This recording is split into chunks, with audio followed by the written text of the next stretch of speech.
I listened to, Deepak Chopra, Seven Laws of Success, and the law of least effort. Do less, accomplish more. Do nothing, accomplish everything. Which is like, what?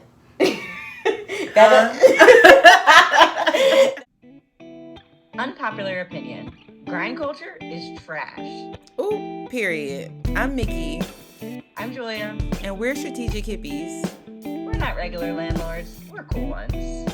We're fellow freedom seekers helping business-minded creatives and free spirits build wealth through real estate. Welcome to the Strategic Hippie Show. Cheers. Cheers. Back in person. Yes. So grateful to be sharing a physical space with you today. I know, you're like prettier in person. You just shine so bright. I can't feel that through the webcam. I love it. Yes. So excited to be back.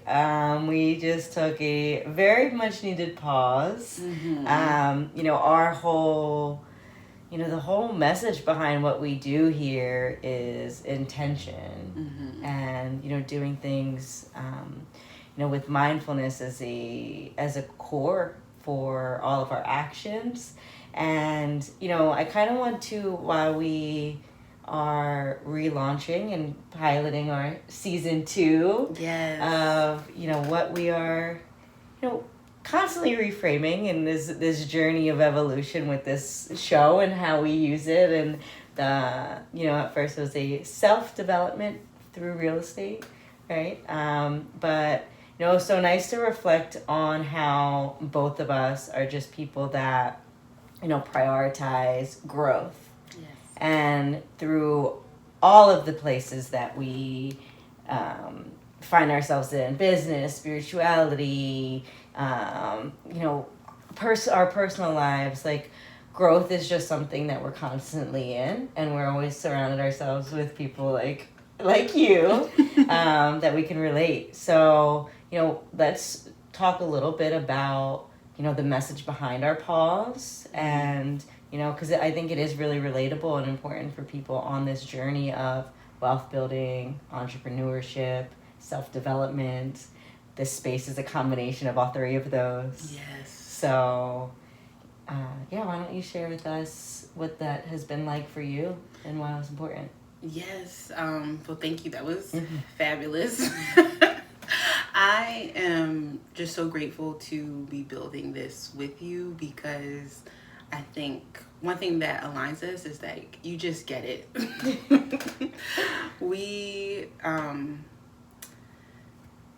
One pattern that I noticed and why I thought it was important for us to pause is I have a habit of jumping into things. And I noticed I was, with the podcast, just continuing to replace other projects that I would start and stop. So 10 episodes with the podcast, it was like, this is about the time an old version of me would have been like, oh, I'm done. What am I going to do next? And it's like, I don't feel misaligned with the entire project. Like, I want to continue to evolve Strategic Hippie, but I don't want to do that not in authenticity, because I do feel like it was time for a pause, time for us to take a step back and reflect. We are looking for what truly is our path beyond real estate.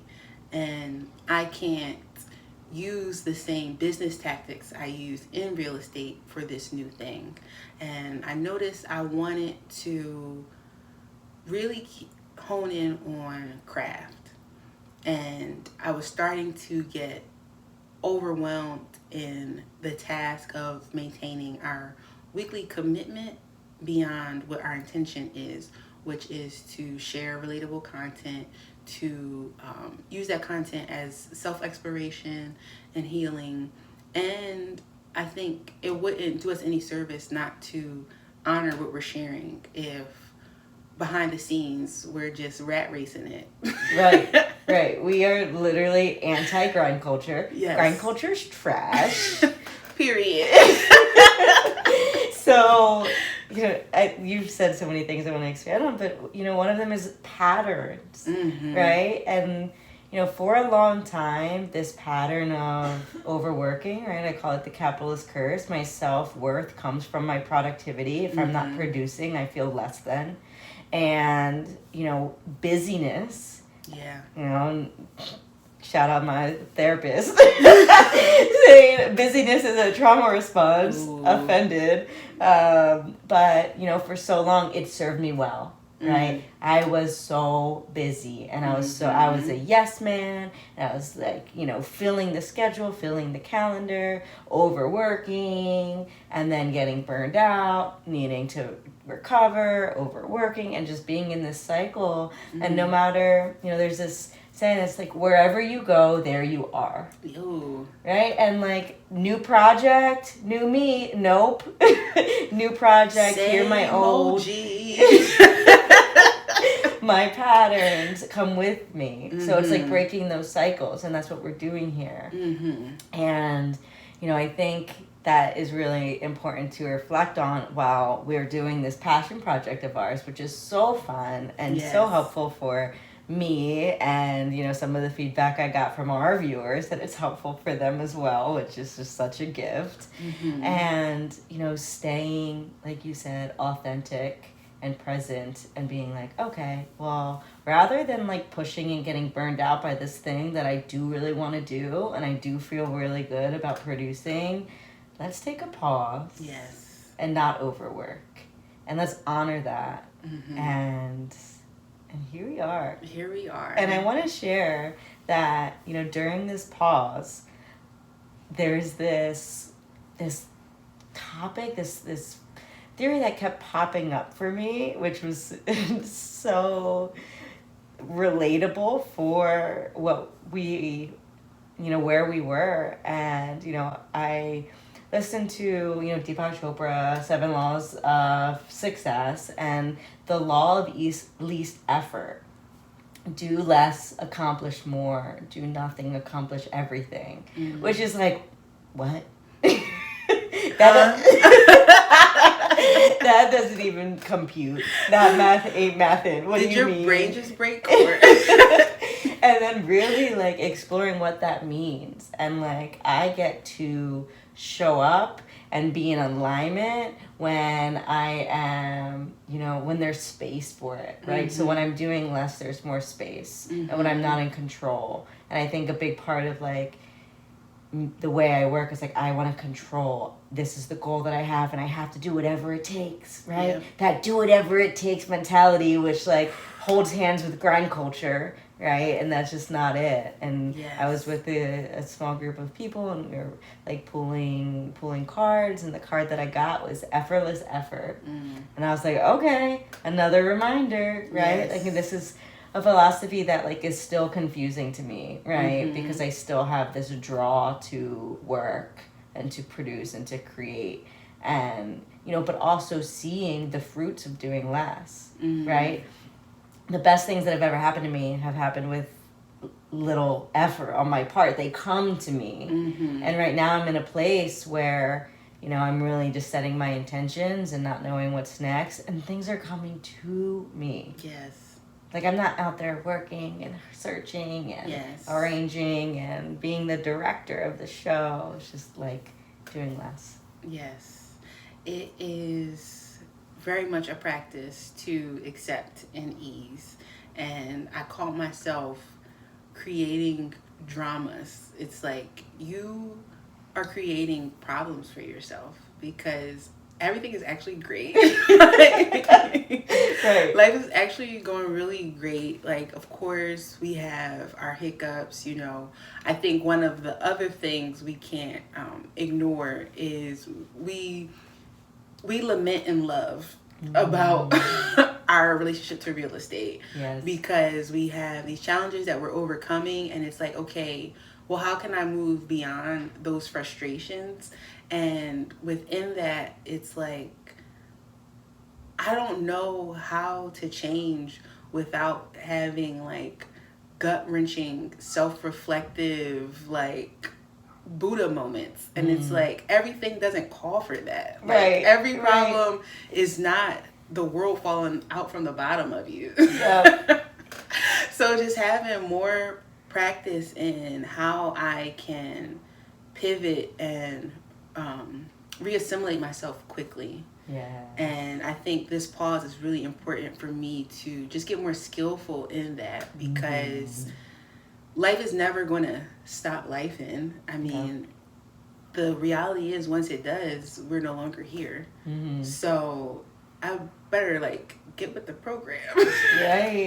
No, and it kind of goes back to, you said something that, reminded me of, we brought this up a few different times throughout the show, is like the scarcity versus abundance spectrum. And, when I have peace in my life, there's this little voice in my head that says, something's wrong. Find it. How dare you not have a problem? You don't deserve peace. Ooh, just loud and wrong. And then I will really make up a whole problem that could have been left all the way alone. Yeah. And that's the thing about real estate, right? Like, there's always something to be done. There's always something that you can focus on and make an improvement or restructure or do something better, do something different, or dwelling on something like, oh, well, there's trash outside, let me just the whole world stops and now I worry about this small problem at one of my properties. And that just is a trend in owning real estate for me. I think it's just not letting, I have a property manager. Let them property manage. You mean let the person you're paying do their job? Right. Right. But it's but they can't do it as good as me. No, that's very much it's a double-edged sword, because I'm not gonna lie and say those moments of, if you want something done right, do it yourself, they be true sometimes. They do be true sometimes. Are they valid for everything? That's where that discernment comes in, and the practice of letting people make mistakes, letting yourself make mistakes, because it's if your goal is to be a leader, then you have to let people disappoint you. And I say that out loud, and I'm like, you're gonna have to do that now that you said it. Yeah. What is scalability for $500, please? But it's Julia, how do you typically spend your Saturdays? I think of Saturdays as the day to recharge. So I am embracing my creativity, doing something playful, joyful, grounding. I spend this time recharging so I can better show up during the week to that strategic business side of things. How do you spend your Saturdays? Well, I actually love Saturdays. I mean, who doesn't? An ideal Saturday for me, I'm definitely going to be at hot yoga, maybe happy hour, going to a concert, just like you said, just restoring. Yeah, Saturdays are just so sacred. So that is why I wanted to share about our monthly meetup, Strategic Hippie Saturdays. This space is for creative entrepreneurs to explore mindfulness and personal development in how we lead our businesses. They are just such a vibe, and obviously we're biased. I lead a meditation, and we do a reflective reading and discussion. It's just a whole experience. Yes. In our last Strategic Hippie Saturday, we read a chapter from The Seven Spiritual Laws of Success by Deepak Chopra. And it was just so insightful, and it was just so rejuvenating. I'll use another R word to be around like-minded creative entrepreneurs and real estate investors to, really embody the spiritual part of the wealth building journey. Oh, I love that so much. Being in community is just such a beautiful and enlightening experience. And we want you all to join us. Make sure you check out the link tree in our description to join our next Strategic Hippie Saturday. Yes, see you there. But it's as an investor, as a business owner, scalability and scaling is part of the game if you want to grow and create and build wealth. Yes. Right? So it's like me getting stuck in the details at the level 1 rather than being like, I need to promote myself to level 2 and this trash problem is no longer my problem. I do not need to go find a trash picker and a trash bag. I can just delegate, right, and move on. Or, you know, like, are you working on your business or in your business? Right. You know, and that process has also given me a lot of grace towards other, let's say, landlords, business owners, like people that I respect that have done the scaling, that have started, you know, in a shoebox and are now like running an empire. And it's like they had to push some of these things that maybe weren't good enough aside. And can I buy that?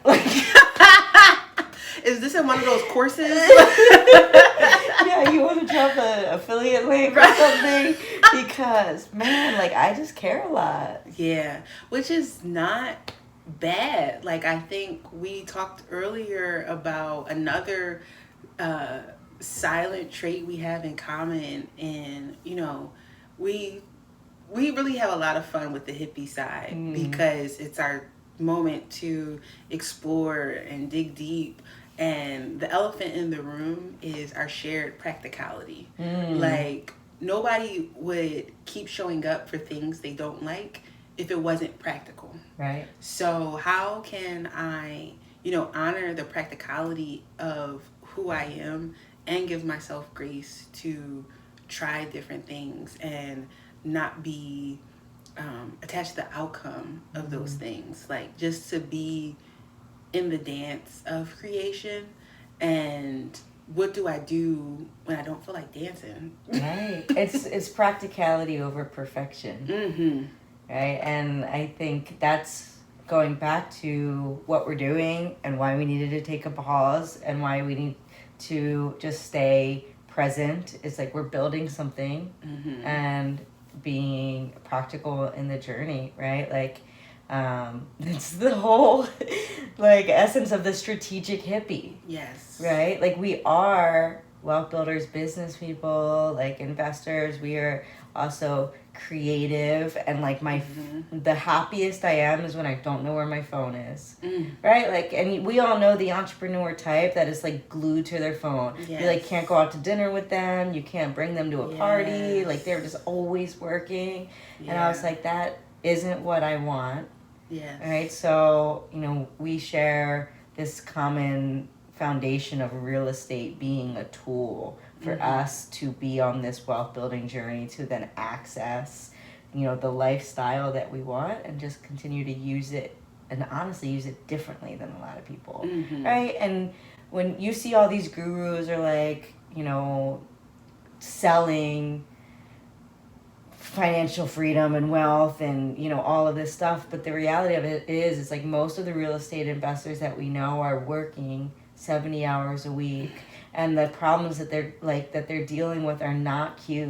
No. Like, we have like the worst like construction is a tough industry, landlording is a tough industry, and then you're dealing with like governments and all the things, and it's like, you know, we got to be realistic on selling the dream, right? And like, strategically, and I wrote about this the other day, strategically I invested in real estate actively for 5 years because I didn't want to get stuck in the cycle. Like, for those 5 years, I'll be honest, like, I was overworking, and I, you know, I had some trips and I did some cool stuff in the mix, but also like I was running a construction company and doing interior design, and I was going to BTS regularly and all the things, and it's like, but it's strategic. I'm building right now for what we're doing now. Exactly. Right? And now being able to learn from all of his experiences and being like, wait a second,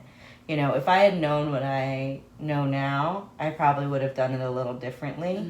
I'm so grateful for the journey that I had and like where I'm at today. But, you know, today it's all about like intention and practicality and mindfulness and following alignment and, you know, just pausing a lot.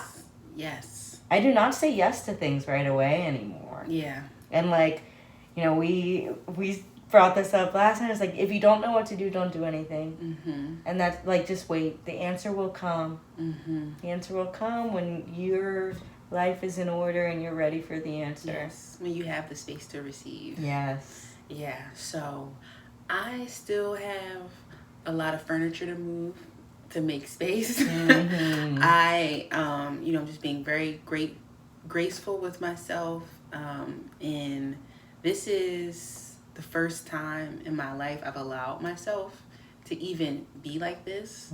So look at you meeting yourself where you're at. Huh? Yes, exactly. Like, oh, okay. So it's like trying to skip steps. That's not going to work. Like, I just have to be in all the discomfort and addressing insecurities and, and just really just checking my ego every step of the way. Mm-hmm. It's like, I genuinely want to show up in service a lot of the time. So being able to reel myself in and be like, you feel that way, but it is not helping. It's not helpful to you, and it's not serving your overall life's purpose, which as like we joke about this, but it's really true. Like my purpose is to chill. Like I'm like unapologetic about that. Like I don't see it for me to be doing the most, and if that's really what I'm supposed to do, then I got some more work to do in letting stuff go. I have a feeling it's not. I just have a feeling that we have a lot of external influence and the way we were raised and just the cultures. Yeah. But when you're called to do something or to be someone, that doesn't go away. That's your inner guidance. Exactly. So we were talking and we're really excited to do a new workshop. Yes. We want to start hosting webinars on a specific topic. So this is very timely because I think you're in the most epic house hack in the history of house hacking, which is living in a unit and then renting out other rooms or units, and you have this really spectacular 15-acre, was it 10-15 bedrooms? How many bedrooms is it? There's currently 10 bedrooms. Oh, currently. That means more TBD. I don't know if y'all caught that. Yes. I am a double house hacker. You are a countless house hacker. Which house hack would this be for you? Ooh. 1, 2, 3, 4. I think this is 4. So it was it's crazy. As you were sharing that, I was just thinking how someone like me could be here. Right? 8 years ago, I was working 3 jobs, somehow didn't have much money, and I just dreamed of this life that incorporated wealth building and financial freedom on my terms. And the biggest thing I ever did for myself was remove my housing expense, because mine, and generally speaking, people's biggest expenses are housing. Yeah. So if you can eliminate your biggest expense, what would that do to the amount of money that you are making or need to make? And how would your life change? So I'm always who's paying this mortgage? Who's paying this mortgage? You know what? Is that the name of this class? Who's paying this mortgage? We figured it out. And there it is. So definitely, I'm excited to share everything we've learned throughout the time. I guess for me, it's been about 10 years, and probably about the same for you. Close enough. 7. In dog years, that's you grandma house hacker in dog years. So that's how these real estate years be feeling, child. Like, I feel that way. 6 months be 2 years sometimes. So I'm so grateful. Of course, we'll cover all the like logistics of property management that we've learned, how to actually finance and get funding and all that stuff, and what it's really like. Exactly. And I'm like, leave Don't it to us. Don't believe the influencers. Listen, we're gonna keep it real. I'm about to say, like, leave it to us. We're not gonna get stuck there and not tell you the real tea, because your life really does. It's impacted by house hacking. It's just the duality of all the experiences, and that's why it's forever both of them. Yeah. Strategic and prioritize your lifestyle. Pick your heart. Pick your heart. Yeah. That's the one. Yeah, because everyone told me, like, before I got started, you don't know how hard it's going to be. And I'm like, that might be true, but it's also really hard going to a job that I hate. Yeah. And not having any time for myself and never having money. So let me try this hard. Yes. Running a business is hard. Being poor is hard. You know? Which is harder. Yeah. Pick your heart. Pick your heart. Pick your heart. Join the next Who's Paying My Mortgage? How to House Hack live webinar by clicking the link in the description box or going to strategichippie.com to sign up. Now let's get back to the show. Like, just keep honoring this part of me that's like, get more quiet, get more present, and get more intentional.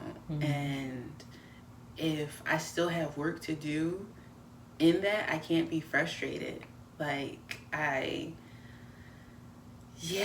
just so, it's like a catch-22, because I'm so unimpressed by like material accolades, and at the same time I like nice things. Yes. So it's like, okay, well, two of these things can exist at once. Like, just continuing to accept nuance, you know? Yes. And you know, my nice things may not look like other people's nice things, and you know, just prioritizing what my nice things are. Yeah, not me having a whole revelation when you walked in of like, I guess I do care a lot about how things look. What? You know, because, you know, I'm a Libra. I'm like, Libra. I'm a Libra rising, a Libra moon. Oh my God. Libra sun. You put the L in Libra. Yes. So I've been like really learning a lot about like astrology, and you know, I got my birth chart done, and it's been so fun. And I'm like, how, like, in simple forms, how are Libras typically perceived? Because, you know, like, the astrologer is always like, oh, you're a Libra. I'm like, what are they thinking? Yes. How is a Libra perceived? And it's like, oh, a Libra can be vain and, like, a lot about their appearance. And I'm like, I do not resonate with that, right? Like, that is, like, just not me. And then I'm like obsessively like freaking out about my space and how it looks, and I was like, just because it's not me doesn't mean I'm like not obsessively like controlling how I want things to look. Your space is a part of you. Yeah I'm like, too many books on one shelf. It's kind of crazy. My aesthetic obsession is a real one. Yes. And it's like, what if I would ask you, what would you want to change in that? Because you like how things look, but what's the part that's like icky? I love that you say that, because it is just embracing it. Like, I feel like I have this newfound knowledge of myself. Right? And it's like, why don't I play with this? Why don't I just embrace it and have fun, instead of being like, oh my God, nobody else. Right? Like, I try to like find the negative in things. But just, and I wanted to bring this up because we had such a fun conversation earlier of like not making everything we enjoy, like not all creative outlets need to be a business. No, oh my God. And like, I guess I did know this about myself. I just didn't put a name to it. And I was like, I was flipping houses and building apartments, and I'm like, I'm designing everything, and you know, I was kind of like started to build this identity of having different designs than other investors. And I was like, so I'm going to start an interior design company. I should not have done that. Because again, it's like a business, right? Yes. Like, you don't have to I love spaces. I love creating spaces. I love transformation. I love, like, bringing color, all the things. I'm obsessed with aesthetic of spaces. That does not mean I need to do it for a career. Yeah. And, I did have fun, but it's like, when other people come in and their aesthetic is not your aesthetic, and, now you're doing it, and then now you're doing contracts and invoicing and all these things. The and joy is slowly getting sucked out of it. Yeah. And that's like, us talking about embracing creativity and not having everything have to be a business. Right? Like, this platform for us to be storytellers and community builders, and, in a way, like, healers and all of this, like, just to enjoy it and be like, hey, the business stuff is kind of yucky. Yeah. And that's okay. Yeah. So let's not drown in the yuckiness, because we've both done that so many times. Yes. Right? One of my favorite stories that I share is, when Philadelphia started requiring the lead testing, I was like, business opportunity immediately with no pause. And I went on IRS.gov and I got my EIN, and I reached out to someone to set up my business license, and then I contacted a branding person. I got a logo, and they did a website, and then I got home and I was like, why did I do that? That was fun. I have no interest in running an environmental testing company. No. And that's the part of me that's like, yes, opportunity, yes. Get excited, shiny object syndrome, money, investor, entrepreneur. And it's like, no, if I'm going to create things, I want it to be this. Yeah, when you just gave that story, it made me think of, because I know exactly that mindset, and it is very much what investors do.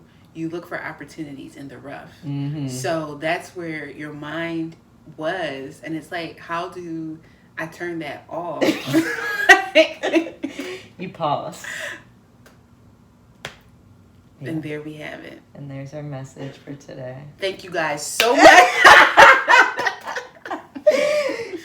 Yes, but that's just so full circle. And it seems like a simple concept, but there's just not enough pause in our society. No. And I'm just embracing pause all over the place. I pause when I want to say something, or when I have a lot of emotion, something needs to be said. Let me pause. Let me really reflect and organize and see, how to communicate effectively and with love. And before I make any decision, I pause.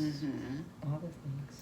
Yes, pausing for sure. Especially, you talked about zodiacs, and I'm a Taurus, and we are like the notorious bull, but how it presents is... Cannot you be the total opposite of a bull? But it comes out. So it's like, for me, I look at it like, I have thick skin for the most part with taking on stuff, or that keep goingness. So I'll keep going, and then it's like just the shell breaks, and then I'm like, So it's like knowing I need more practice of addressing the smaller things, but it's not in my nature to bring up small stuff because I really don't care, right.